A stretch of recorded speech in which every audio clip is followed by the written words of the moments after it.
যেটা সত্যি সেটাই যেন প্রকাশ পায়। তোমার উঁচু মাথা কেউ যেন সে নিচে করতে না পারে।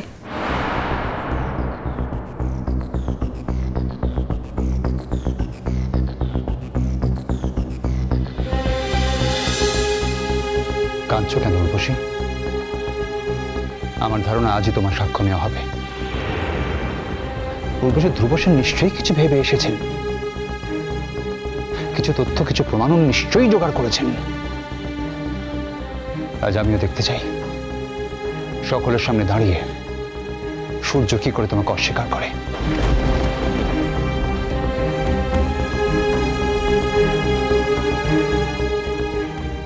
বলুন, যাহা বলিব সত্য বলিব, সত্য বই মিথ্যা বলিব না।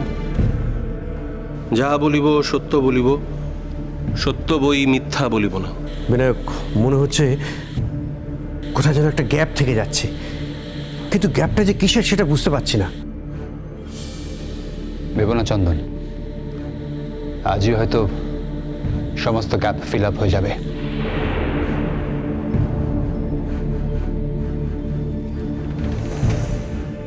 আপনার নাম? সূর্য পানিগ্রাহী। জন্ম? উড়িষ্যায়। নৃত্যগুরু? আমার পিতা শ্রী প্রভুচরণ পানিগ্রাহী।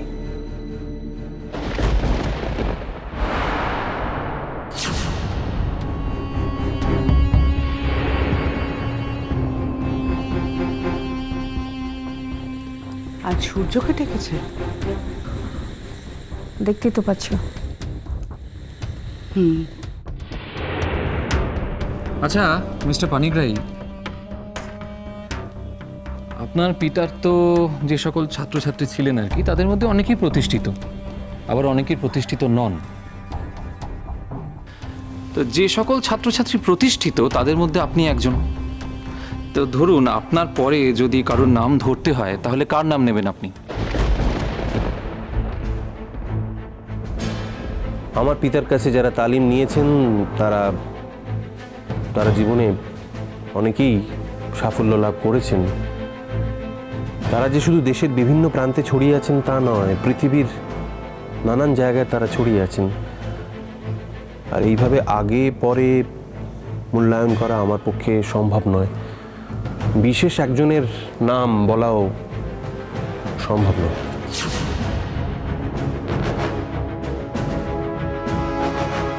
আমি আরেকটু স্পষ্ট করে বলি যাতে আপনার উত্তর দিতে সুবিধা হবে, সহজ হবে ব্যাপারটা।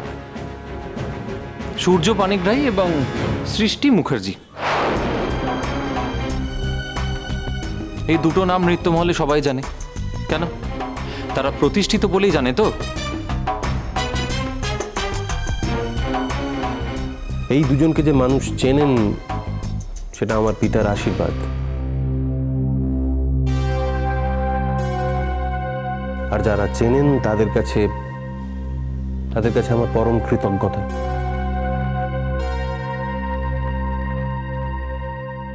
বেশ, আর ধরুন যারা সেইভাবে প্রতিষ্ঠা পাননি অথচ তাদের ভেতর প্রতিভা ছিল, এমন কারোর কথা কি মনে পড়ে আপনার?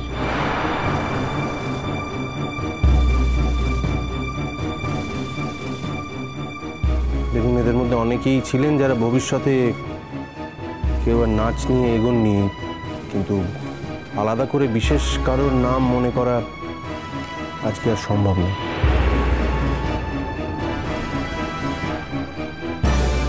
কারণ আমার পিতা একটা ঘরানা, একটা ইনস্টিটিউশন। সেই ইনস্টিটিউশনে অনেক সফল ছাত্রছাত্রী ছিলেন যারা নাচকে নিজেদের প্রফেশন করেননি, কিন্তু সেই সময় প্রতিভার স্বাক্ষর রেখেছিলেন।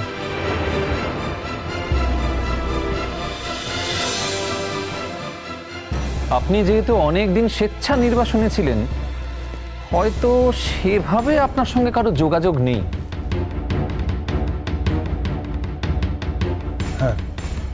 হ্যাঁ, তাই। কিন্তু এমন একজন মানুষ যার সঙ্গে আপনার যোগাযোগ না থাকলেও আপনি খুব ভালো করে জানেন যে তিনি একজন প্রতিভাময়ী নৃত্যশিল্পী ছিলেন।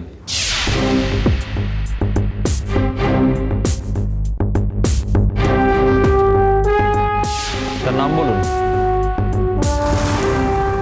আপনি ঠিক কাকে মিন করছেন? সেটা আপনার বোঝা উচিত ছিল। Objection milord.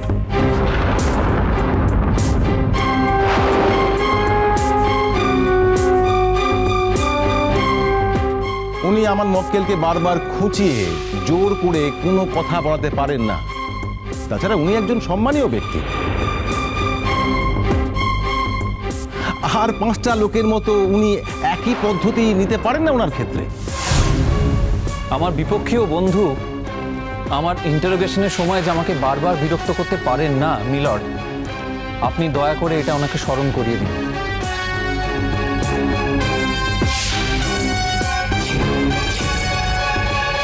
আরও একটা কথা, এই বিচার কক্ষে দাঁড়িয়ে কোনো একজন মানুষকে বিশেষ বলা বা সবাই থেকে আলাদা করা মানে হচ্ছে এই বিচার ব্যবস্থাকে অসম্মান করা। আর অসম্মান আপনি করছেন এই পেশার সঙ্গে জড়িত প্রত্যেকটা মানুষকে।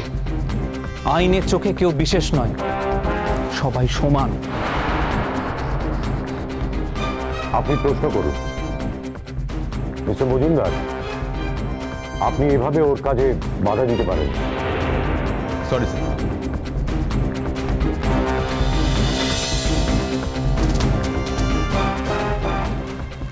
কি হলো আপনি বলুন।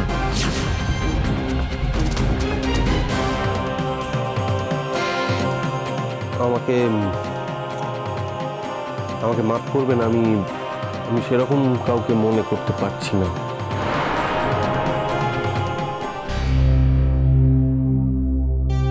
সে কি, আপনার স্মৃতিশক্তি এত দুর্বল? এরকম কথা ভাবতেও আমার খুব খারাপ লাগছে।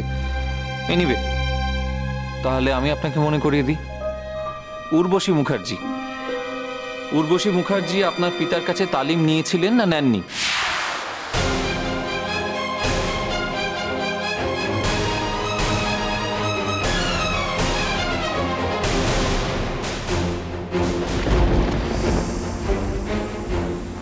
উর্বশী?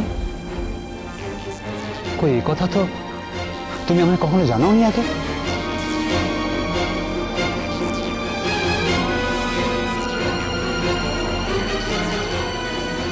হ্যাঁ হ্যাঁ হ্যাঁ হ্যাঁ নিয়েছিলেন।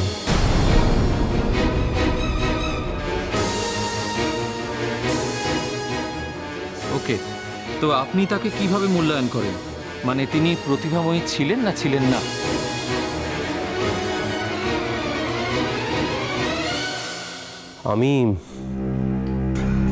আমি তার মূল্যায়ন করার কে?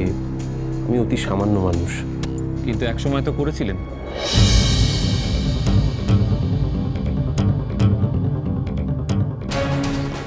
এই সেই রেকর্ড যেখানে আপনি উর্বশীর উচ্ছ্বসিত প্রশংসা করেছেন। মিলর্ড, আপনি অনুমতি করলে আমরা এটা শুনে নিতে পারি। আপনাকে অনুমতি দেওয়া হল।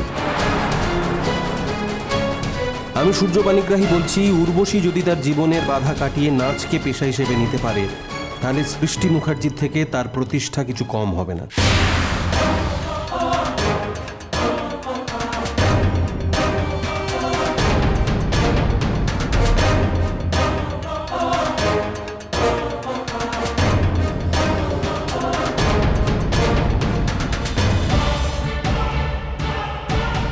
হ্যাঁ হ্যাঁ, আমি বলেছিলাম ওকে, এ কথা বলেছিলাম অনেক অনেক বছর আগে। এবার মনে পড়ছে আমার। ধন্যবাদ। তার মানে আপনার সঙ্গে উর্বশীর আলাপ পরিচয় বেশ ভালোই ছিল।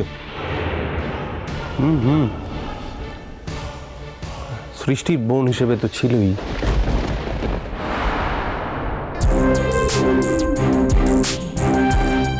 আমি সৃষ্টির বাড়িতে গেলে ও আমার যত্ন আত্তি করতো। তাছাড়া আমার বাবা যখনই কলকাতায় নাচের ওয়ার্কশপ করতেন, উর্বশীও সেখানে যোগ দিত। আমিও থাকতাম সেখানে। আচ্ছা।